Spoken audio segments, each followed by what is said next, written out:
La nouvelle mise à jour de Facebook Ads est arrivée et j'essaie de toujours vous expliquer tout ce que vous devez absolument savoir à ce propos. C'est parti. Alors, le gros changement qu'on constate déjà lorsqu'on se rend sur le gestionnaire de publicité, c'est lorsque vous êtes amené à cliquer sur le bouton créer pour choisir votre étude de campagne. Quand vous choisissez l'objectif prospect ou vente, habituellement, on a la possibilité de switcher entre la campagne manuelle et la campagne Advantage plus Shopping lorsqu'on effectue une campagne de vente ou la tailor campagne pour l'objectif prospect. Maintenant, ce n'est plus possible. Lorsque vous choisissez l'objectif prospect, l'objectif vente, vous êtes automatiquement redirigé sur une page, sur la page de la création de la campagne, en fait, sans qu'il y ait de choix préalable. C'est-à-dire quoi? On assiste maintenant à un mixte des deux, c'est-à-dire la campagne Advantage Push et la campagne manuelle qui nous est directement proposée par Meta. Le deuxième gros changement se trouve maintenant sur le côté droit au niveau de la création de la campagne. On a ici ce qu'on appelle le score de campagne. Alors, qu'est-ce que c'est que le score de campagne? Si vous voulez, le score de campagne, c'est un score que Facebook vous attribue à chaque fois que vous appliquez ses recommandations. Du coup, plus vous appliquerez ces recommandations lors de la création de votre campagne, plus vous serez proche d'atteindre un score égal à 100. Alors, faut-il absolument prendre en compte ces différentes recommandations de Facebook? Je dirais non. Parce qu'il y en a qui sont pertinentes, tandis que d'autres, pas du tout. Du coup, si votre score est à 50, ne paniquez surtout pas. Ensuite, le changement suivant, c'est-à-dire le troisième changement, se situe maintenant au niveau de la stratégie budgétaire. Vous voyez que maintenant, on a la possibilité de switcher entre la CBO et la bio directement au niveau de la création de la campagne. Ici, c'est marqué budget de la campagne et budget de l'ensemble de publicité. Donc, le budget de la campagne, c'est pour la CBO, Campaign Budget Optimization. Je vais rappeler encore ce que c'est. Alors, la campagne, la CBO, en fait, c'est quoi? C'est-à-dire que le budget de la campagne est réparti au niveau de la campagne entre les différents ensembles de publicité de votre campagne publicitaire. C'est-à-dire que Meta va répartir le budget entre les ensembles de publicité qui ont le plus de chances de vous rapporter des résultats.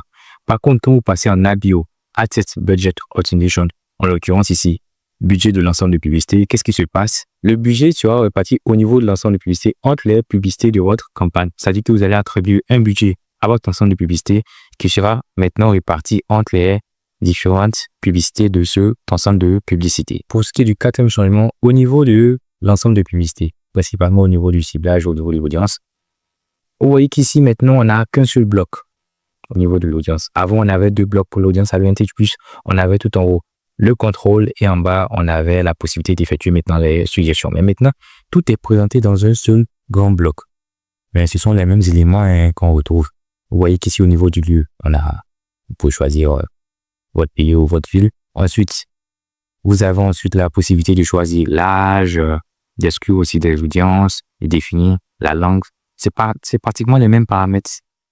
Pareil pour la suggestion d'audience. Voilà, ce sont les mêmes paramètres qui se retrouvent encore ici. Maintenant, pour ceux qui ont l'habitude d'utiliser l'audience d'origine pour effectuer les ciblages, vous pouvez toujours encore utiliser l'audience d'origine. Jusqu'ici, l'appellation a changé. Donc, vous allez cliquer sur limiter davantage la couverture de vos publicités et vous allez cliquer sur changer la configuration. Et qu'est-ce qui va se passer? Vous allez constater que tous les paramètres que vous avez l'habitude de retrouver lorsque vous utilisez l'audience d'origine se retrouvent encore ici. Vous voyez que là, on a la possibilité de choisir le lieu. Vous voyez, vous pouvez choisir votre pays, votre ville, etc. La tranche d'âge également, le genre. Si vous avez une audience personnalisée que vous avez enregistrée, vous pouvez l'utiliser. Vous avez la possibilité également de rajouter les intérêts pour votre ciblage et également de définir la langue. Dernier gros changement maintenant, ça se situe au niveau des placements. Voilà. Du coup, lorsque vous rendez sur les placements, toujours au niveau de l'ensemble des publicités, vous voyez que maintenant, on a différentes options qui s'affichent à nous. On a appareil et système d'exploitation. Lorsque vous cliquez sur modifier, en fait, vous voyez que maintenant, vous avez la possibilité de choisir le type d'appareil sur lequel vous souhaitez lancer vos publicités. Soit téléphone portable, soit sur bureau. Ensuite, vous avez la possibilité de choisir sur quel appareil mobile vous souhaitez faire apparaître vos publicités. Soit sur Android uniquement ou sur iOS uniquement. Et ça, c'est un gros changement. Vous avez même en plus de cela la possibilité de choisir ceux qui utilisent seulement des connexions Wi-Fi. Ça s'affiche ici, seulement avec connexion Wi-Fi. Oui, c'est incroyable. C'est incroyable. La publicité devient, on va dire, en tout cas, moi, j'estime que ça devient beaucoup plus intéressant. Ce que je pense, chacun a ses avis à ce niveau, mais je trouve que ça devient beaucoup plus intéressant. Parce que ces options-là, par exemple, tous ceux qui développent des applications pour, je sais pas, iOS uniquement ou pour Android, ça peut vraiment les aider à s'adresser directement à leurs potentiels clients grâce à ces types de changements-là. Mais ces petits changements-là peuvent vraiment faire clairement la différence en fait. Ensuite, au niveau des plateformes, des commandes de placement, il n'y a pas de grand-chose pour la suite. Donc, c'était à peu près ça, on va dire, le plus gros changement au niveau des placements. Au final, qu'est-ce qu'on peut retenir après ces différentes mises à jour de Facebook Ads? Certains diront que la publicité devient beaucoup plus difficile, tandis que d'autres diront que la publicité devient beaucoup plus facile. J'estime en fait que ceux qui vont sortir vainqueurs de ce débat sont ceux qui vont tester le plus. Alors, vous voyez que l'un des plus gros changements après tout ce que je vous ai présenté se situe principalement au niveau du ciblage. Vous voyez que le ciblage a été depuis toujours et restera l'un des éléments les plus importants quand il s'agit d'effectuer une campagne publicitaire sur Facebook. Malheureusement, notre capacité à maîtriser ce ciblage au cours de ces dernières années s'est réduite.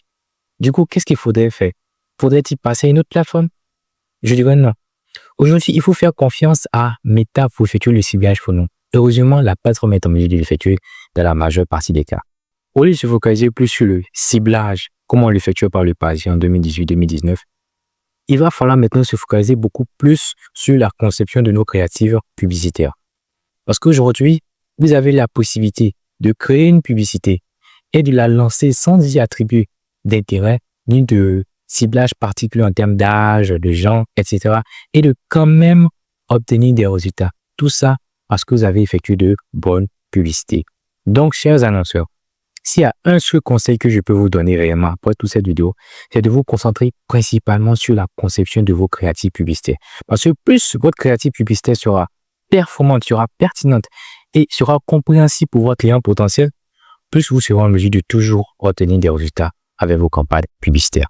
Alors, c'était tout pour cette vidéo. J'espère que vous l'avez apprécié. Si vous avez des questions, n'hésitez pas à les poser également en commentaire.